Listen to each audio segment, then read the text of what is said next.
If you step on a pressure release mine, theoretically, it would trigger a spring mechanism inside that pulls back a firing pin. Now, if you stay completely still and don't step off, supposedly the firing pin won't move. But if you remove any weight, the firing pin hits a detonator, causing an explosion. Now, this idea was popularized by wartime propaganda and movies at the time. In reality, these mines don't actually operate like this. Most of them detonate as soon as any pressure is applied. When a doctor gives you a shot, they can sometimes accidentally push the needle all the way through your vein, which ends up puncturing both sides. Once the needle is removed, it leaves 2 holes in the vein. And before the body can thicken the blood and seal these holes, it bleeds into the surrounding tissues. This leaked blood forms a dark, tender area under the skin, creating bruises and splotchy areas. If you were floating in space and your suit suddenly disappeared, most people think your body would just explode under the pressure. But that's not actually the case. You see, the first thing that would happen is you would immediately lose all of the air in your lungs. This would be quickly followed by your skin swelling as your bodily fluids start to vaporize. And in just a few seconds, you would lose consciousness due to lack of oxygen. If you went away from the sun, over the span of a few months, your body would freeze as it floated into the abyss.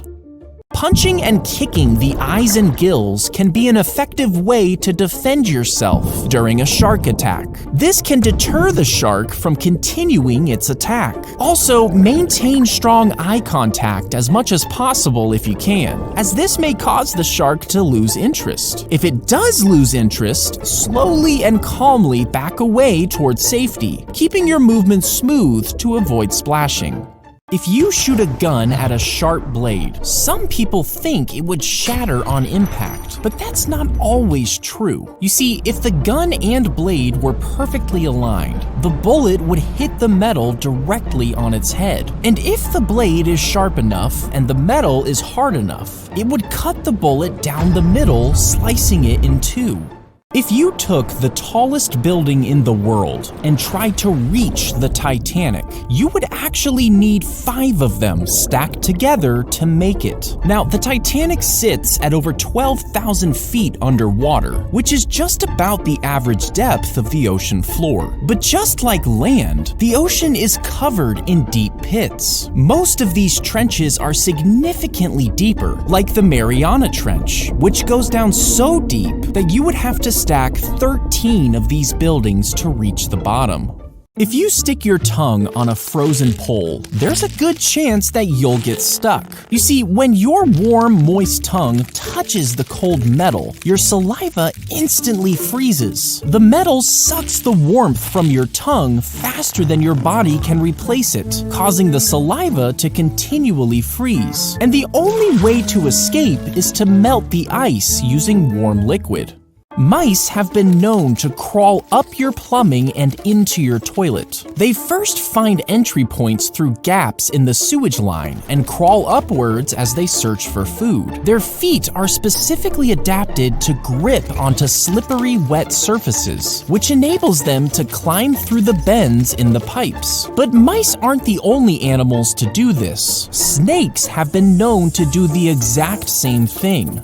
If you have frequent nosebleeds, there's a crazy chance that you could have a tooth growing in your nose. This incredibly rare condition begins in the womb when a developing tooth bud migrates to the nose. And years later, once the tooth has developed, you might begin to experience chronic irritation in your nostril. To remove it, a doctor will insert surgical instruments through your nostril and carefully extract the tooth.